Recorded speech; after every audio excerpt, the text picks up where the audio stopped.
எல்லாருக்கும் வணக்கம். ரொம்ப நாளாக வீடியோ போடல, ஆனால் இருந்து கண்டினியூ ஆகும். ஸ்போக்கன் ஹிந்தி. ஸோ சில வார்த்தைகள் முக்கியமாக சின்ன பிள்ளைங்கள்கிட்டையும் வெளியில் நம்ம போகும்போது பேசக்கூடிய சில ஃப்ரேசஸ் தான் ரெண்டு வார்த்தை தான். நான் இந்த வாட்டி தமிழில் எழுதலை, டைரெக்டாக இங்கிலீஷ்லேயும் ஹிந்தியில் எழுதியிருக்கேன். ஆனால் அதோட மீனிங்கில் தமிழ்லேயும் சொல்கிறேன். ஒபே எல்டர்ஸ், அதாவது பெரியவங்க பேச்சை கேளுங்க. படோ கி பாத் மானோ, படோ கி பாத் மானோ அப்படின்னு சொல்லலாம். இல்லை படோ கா அது வேணாம், படோ கி பாத் மானோ தான் பெட்டர். கம் ஹியர், அதாவது இங்கே வாங்க அப்படின்னு கூப்பிட்றோம். இங்கே வாங்க.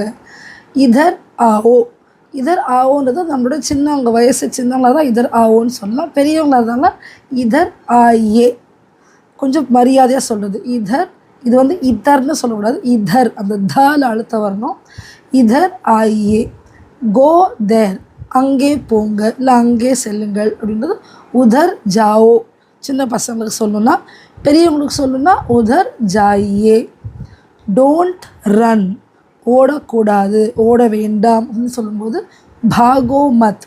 இது வந்து அவங்களுக்கு பாகோன்னு சொல்லக்கூடாது, பான்ற சவுண்ட் வரணும். ஸோ பாகோ, கோயிலில் பாகோ. நான் ஏற்கனவே ஹிந்தியில் முன்னாடி இருக்கிற வீடியோவில் சொல்லியிருக்கேன். அந்த ப்ரொனன்சியேஷன்ஸ் கொஞ்சம் மாறும். பாகோ மத். பெரியவங்களாக தான் பாகியே மத், ரெண்டுமே ஒரே மீனிங் தான். சிட் குவைட்லி, அமைதியாக அமரவும், அமைதியாக உட்காருங்க சொல்லுது. சுப் பேட்டோ, குட்டி பசங்க தான் சுப் பேட்டோ. பெரியவங்களாக இருந்தால் சுப் பேட்டியே. சுப், இது வந்து சுப்புன்னு சொல்லக்கூடாது, சுப். சுப் பேட்டியே, சுப் பேட்டோ. ட்ரெஸ் அப் நைஸ்லி, நல்லா ட்ரெஸ் பண்ணிக்கோங்க, அழகாக ட்ரெஸ் பண்ணிக்கோங்க, உடுத்திக்கோங்கன்னு சொல்கிறது வந்து அச்சே கப்படே பெஹனியே, अच्छे कपड़े पहनिए. நன்றி, வணக்கம்.